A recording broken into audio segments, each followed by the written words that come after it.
موردی گفتنش آمد نگاه کنید که در کدام حالت ام سلیم با شوهر خود خانه‌داری میکند. کدام حالت بالای ام سلیم آمده بود. ام سلیم این مادر انس است. حضرت انس مادرش ام سلیم بوده. پدر انس وقتی از دنیا میگذرد ام سلیم به شوهر میماند. یک زمان از ام سلیم سپری می شود از مادر انس و مادر انس شوهر می کند. شوهر دویوم او ابو طلحه می باشد. ابو طلحه بسیار آدم خدا ترس بودند، بسیار آدم خدا جوی بودند و باغ کلان هم داشتند. میگوید وقتی که ابو طلحه را گرفت بعد 1 سال گذشتن ام سلیم باز صاحب یک فرزند شدند از این شوهر دویم که این فرزند را نامش را گذاشتند عمیر نام گذاشتند. عمیر میگوید روز به روز دسترویک میشد، کلان میشد. چی در نزد پدر و مادرش عزیز بود، بسیار پدر و مادر دوستشان میداشتند. حتی پیغمبر خدا میگد گاه می آمد همین عمیر را میگد، همین فرزند ابو طلحه را نوازش میکرد، با او بازی میکرد، او را مذاق میکرد. باری میگد همین عمیر بیمار شد، بیماری تب. ابو طلحه میگوید روزا روزدار بود، بیگاهی به خانه می آمد و میپرسید که عمیر چگونه هست، از حال او میگه خبر میگرفت. گاه روز میگه تبش بلند میشد، گاه روز تب عمیر پس میشد. خاصه از بین هفته گذشت یا 2 هفته گذشت، یک روز میگه همین ابو طلحه از پی صحرا شدن، از پی کار شدن که فرزندشون عمیر تبش بلند شد. تب بلند شد و مادرش ام سلیم اطراف فرزندش میدوید، دوایی میکرد، دوستداری میکرد، آب خنک می آورد. لیکن قضای الهی بوده است عمیر از دنیا میگذرد. میگه قسمی بیگاه بود، آمد ابو طلحه بود. در حال میگه این ام سلیم این فرزند خود عمیر را میگه غسل داد، تازه کرد و در کفن میگه گرفت و برد در خانه دیگر گذاشت. وقتی بیگاه شد میگوید که این ابو طلحه که آمد پرسان کرد.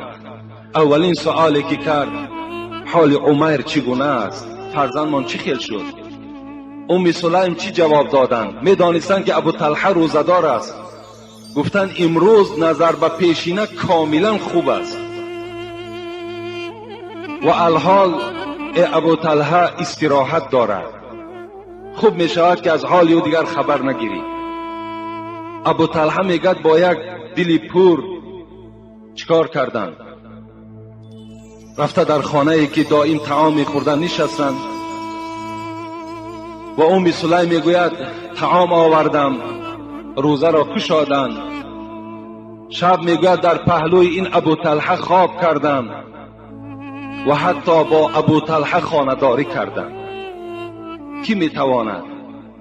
چگونه زن میتواند که در خانه‌ای که در پهلوی او هست، فرزند او وفات کردگی هست، یگانه فرزند او، در همین خیل حالت باز شوهر خود خدمت میکند، با شوهر سیر آشکار نمیکند. برای چی؟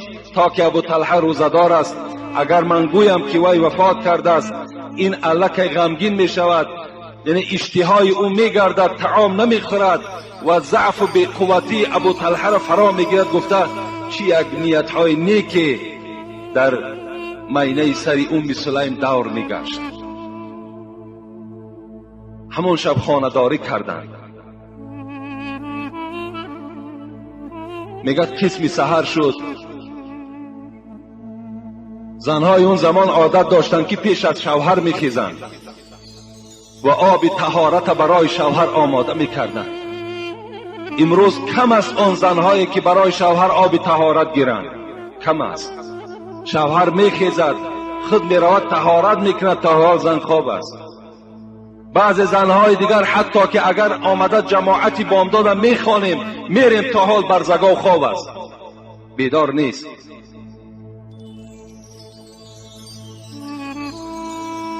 اونها این عادت نداشتند.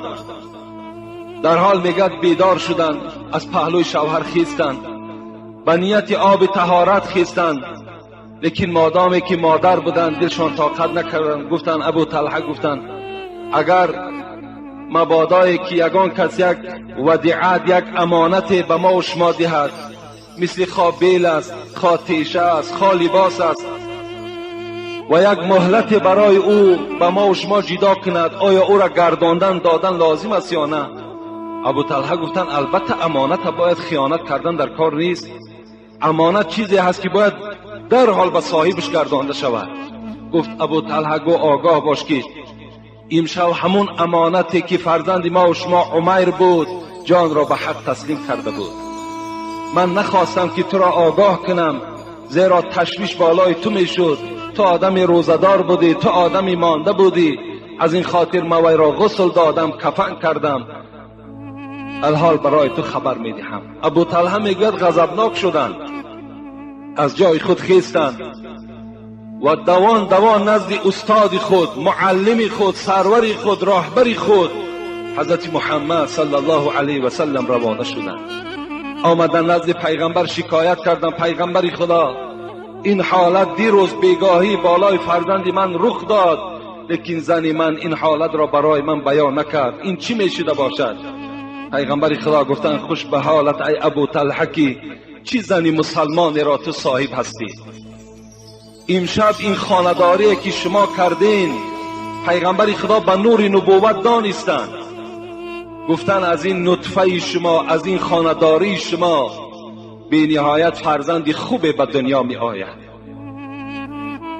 صحابه ها حکایت میکنند که وقتی پیغمبر از دنیا گذشتند این زن فرزند را تولد کرد به نام عبدالله، که بعد این عبدالله میگوید باز 8 بچه دیگر تولد شد، 9 بچه شدند که همه اینا حافظ قرآن بودند.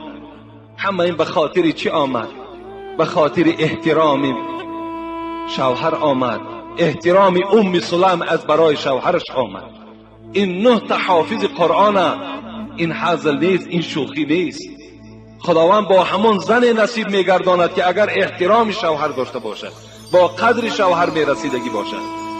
چگونه زنهای خوبی بودند، چگونه زنهایی بودند که با شوهرهای خود این گونه معامله ها را میکردند.